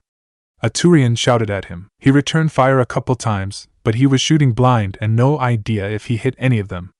Shit. He started cursing. Commander, do you have the location of the exit to your right in your mind? The woman spoke to him through the desk. He peeked past the desk's edge and saw the door in question. Yeah, I see it, he replied, pulling his head back before it got shot off. We're going to kill the lights in that room. Use the darkness to reach the door and go through it. Alright, fine. Any time now would be great. The sounds of gunfire were getting closer. If he had to guess, he would guess that the security team was walking towards the desk. On my mark, 3, 2, 1, go! The lights went out, covering the room in darkness. He dropped the gun to the ground. What the? He heard one alien cry out. The lights are out. I can see that. Stay frosty, people. One Turian shouted over the growing din. He's most likely going to use this darkness to try and kill us. But as he was saying, Naruto was already halfway to the door, running silently and leaping over what few benches that were in his way. By the time lights in the room came back on, he was already through the door and going down the corridor. You guys should probably try and find that second security room and deal with it, he said aloud. There's no time, Commander. You're almost there. Where do I go? Just keep going forward. The corridor was long and dark with more than a few bullets holes in the walls. They probably fought it out here and either one side won or they both gave up and fell back to try another way through. Either way, this told him to keep going. He passed a large window, and what he saw made him pause. On the other side was a large room with a lot of crates and boxes. But that wasn't what had made him stop. That would have been the battle currently going on in the room between the tribe and whoever it was that was trying to rescue him. Gunfire and biotics were being used aplenty. He also saw balls of fire, lightning arcs, water streaks, and blades of wind that told him that jutsu were also being used. But the strange thing was that some of those jutsu were just coming out of nowhere, instantly striking a tribe personnel. 1 second they wouldn't be there, the next they would hit their intended target. Is that some kind of new jutsu I don't know about? He wondered for a moment. The glass of the window was soundproof, so he could not hear a thing. An explosion rattled the window and brought him out of his state of observation. Now wasn't the time. He had to get out. Keep moving, you moron, he told himself, forcing himself to walk past the window. Soon he was at the corridor's end and found himself standing at a door. This'll probably lead into the room. Walking just right and would be suicidal and most likely get him killed. But how else would he be able to do it? As he thought about his potential options, he looked down at his hands. Perhaps, he began, only to stop himself. Don't be an idiot, Naruto. The last time you tried it, you nearly drowned, but maybe it was a one-time thing, another part of his brain argued. You don't know that, and you won't know unless you try. In the end, he decided to take the risk. He placed his hands together and began to reach out for his chakra. Kagebunshin. The words died on his lips as he fell to the ground, screaming. His brain was sent aflame again, blinding everything else to him. He distantly heard a voice shouting at him, but it was muffled against the pain coursing through him. What the fuck did they do to me? He screamed inside his head as he rocked his body back and forth on the ground. When the pain finally died, he felt tears in his eyes and on his cheeks. He felt no shame to that. He had been crying from the unbearable pain. Never again, he promised himself. Until I've figured out what the hell it was that they did to me, I'm never doing that again. He heard the door open and multiple footsteps come tromping in. Precious cargo's been found, he heard someone, a human man, say out loud. I repeat, precious cargo has been found. Commander, can you hear me? He heard a woman's voice ask him. When he looked up, he discovered that it was coming from the fully armored person standing over him. Emblazoned on the person's shoulders was a stylized red cloud, but that wasn't all. He knew the voice from before, and his eyes showed his surprise as he looked at the woman. But before he could say anything, someone else did. We're pulling out. Everyone, fall back to the ship. Commander, can you stand? That familiar voice asked him. He didn't speak because he couldn't. He also couldn't feel his feet at the moment. He could barely shake his head in a negative. Damn it, he heard her swear. He can't move on his own. You too, the man said, jabbing his finger at two other soldiers. Help him get back on his feet and get him moving. We have to go. Understood, sir, they replied. They came close to Naruto and grabbed him by the arms, lifting him up onto his feet. The man started speaking again, only to himself. We've got him and are ready to go. You should pull out yourself and get back to the ship. They went through the door back into the battle.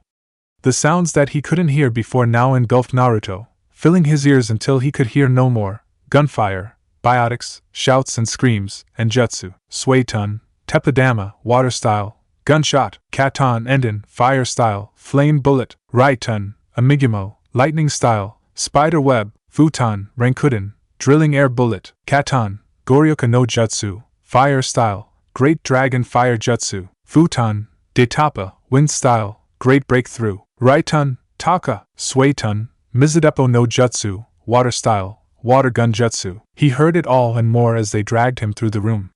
There were several he couldn't quite hear or didn't make any sense to his mind. But his eyes could still see and he saw what they could do. While most were just shapes, there were a good deal shaped like animals. He saw snakes, dragons, boars, bears, tigers, lions, eagles, sharks, and everything in between. He still saw the jutsu that instantly appeared when striking the enemy. That was something new and he couldn't figure it out, but he didn't have the time to figure it out. They were pulling him through the lines and towards a large door at the back. He started feeling his legs again and started using them himself, placing them down on the cold dark metal that was the floor. He found his stride and quickly matched it to the men who were holding him, but he was still riddled with pain, his breath out of focus. Pull back! Pull back! Everyone, pull back to the docks! Someone far off at the end shouted. Don't let them get out! They have the subject! Someone else on the other side shouted in return. The sounds and lights from their side grew in volume and ferocity. If he dared to look, he would have probably seen them advancing. He also would have seen the men and women holding their ground getting shot or thrown back by biotics. He would have heard their curses and screams too, but he did not hear or see them. What he kept his attention was making sure his feet were still moving right. Where he was going was not his to decide.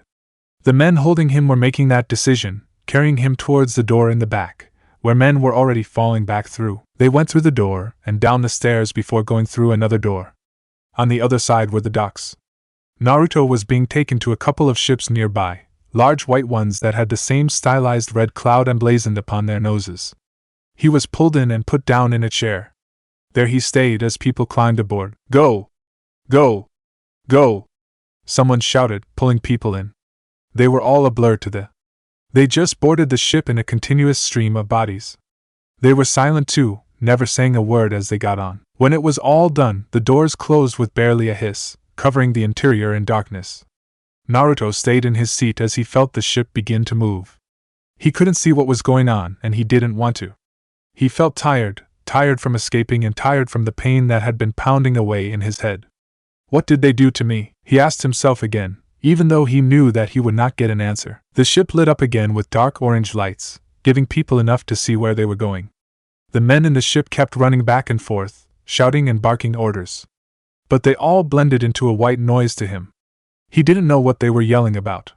He didn't care, but he did know two things: who these people worked for and that they saved his life by getting him out of that place. It sounded like a contradiction to him, and if it hadn't happened, he wouldn't have believed it, but it did, and now he was here on a ship fleeing from the tribe. All he could do was wait for whatever that came next to come. As he sat there and waited, the running and shouting began to subside until it eventually came to a stop. I guess that means we're safe, he remarked. The sound of feet hitting the metal made him look up. One of the armored humans was walking towards him. He knew who it was as she came to a stop. "Commander, are you better?" she asked him. "Yes," he answered shortly as he stared directly at the helmet. "How long have you been with the Akatsuki, Kwanmisli?" The armored Akatsuki member didn't say anything, at first. She only reached up and took off her helmet, revealing the face of the hunter he had known. With the exception of her hair, which was now a dyed blue, everything about her face was the same. "Long enough, sir," she replied. "Long enough to be working for them while you were on my team?" he asked. "If you wish," she answered noncommittedly. "What happened on Vermeer?" He had thought that she died there. "I was extracted from the fight by an Akatsuki squadron before the Geth could kill me." "And Kaden?" he asked. "He died before I was extracted, killed by the Geth." That sounded too easy to him. He didn't believe it. "Or was he killed by you so he wouldn't learn where your loyalties lie?" She didn't answer. "Everything okay back here?" an armored man asked her as he walked up towards them both. He had taken off his helmet. His dark skin told Naruto that he was from the land of lightning, but his accent was different. He didn't sound like he was from the elemental countries at all. "We're fine, sir," Kwanmisli replied, giving him a quick salute before walking away. The man kept his attention on the blonde sitting down in front of him. "Sir, the name is Jacob Taylor," he introduced himself. "It's an honor to meet you." "I cannot say the same about you," Naruto replied, giving the symbol on his breast a hard stare. "Don't be so quick to judge us, Commander," the woman from the intercom told him. "After all, it is a different age." He turned his head to see her coming towards him, holding clothes in her hands. He had only seen her face on the computer screen. The rest of her did justice to what he had seen. Her legs were long, lean, and would make men stare at them as she passed. She wore a white jumpsuit with black sleeves and pants with a black belt slung over her hips. The jumpsuit hugged her curves, showing them off along with her hips and her breasts. She was a walking wet dream and just screamed predator to him. The only off-putting thing about her was the red cloud on the jumpsuit. "Miranda, are we out?" Jacob asked her. "Yes, we are. We managed to evade the interceptor ships they send out and give them the slip." "How many did we leave behind?" "It's not too bad. Probably about a quarter of our force," she answered. Thankfully none of them had been chakra users. "But they've still been set aflame." "You left people behind to die?" Naruto demanded, his eyes angry at the thought. "They knew the risks," Jacob told him. "In any case, my name is Miranda Lawson," the woman introduced herself before tossing the clothes at him.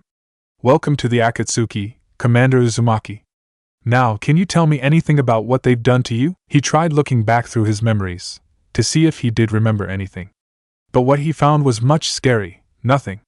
"No, I can't. The last few weeks are a complete blank to me." Both Jacob and Miranda looked at each other, and then back at him. "Last few weeks?" Jacob repeated. "Sir, you've been missing in action for 2 years. Codex entry, technology kunai, small and usually made in a length of 40 centimeters with the blade attached to the handle with ring-like pommel on it. The kunai is a deceptively looking weapon and is the answer to the Midgardian Sikhs and the Frontier Dagger. Its deceptiveness comes from being able to be used as a tool and as a weapon along with the many variations of those two facts. Its tool function comes stoneworkers and masonry, using it akin to a crowbar to smash soft materials, digging, and prying. But these are overshadowed by its weapon use, made popular by shinobi. It has been so popular for so long that the phrase "worth their kunai" has been used to describe shinobi. It has been called one of the two weapons of the shinobi, see shuriken. When used as a weapon, the kunai can be used as a throwing weapon or for close combat. Before being introduced to the grenade, exploding tags were tied to the kunai to be used as a mobile explosive. From what little information has been gathered about chakra, a kunai's blade could be sharpened considerably with wind-enhanced chakra. It can also be used as anchoring points in fuinjutsu. For all the variety of ways to use kunai, there has been speculation that the full uses of the weapon have not been fully mapped out yet. Ancient records have shown us that the kunai was first with bronze and has subsequently evolved through the years, going from bronze to iron, then to steel, and so on. Modern-day kunai are coated in magium for easier conduction of chakra by their users. But while many such kunai have been taken and used by non-humans, they do conduct chakra on their own and are usually thrown away soon after. What is seen as a small useless weapon by some is seen as one of the most basic items in a shinobi's gear by humans.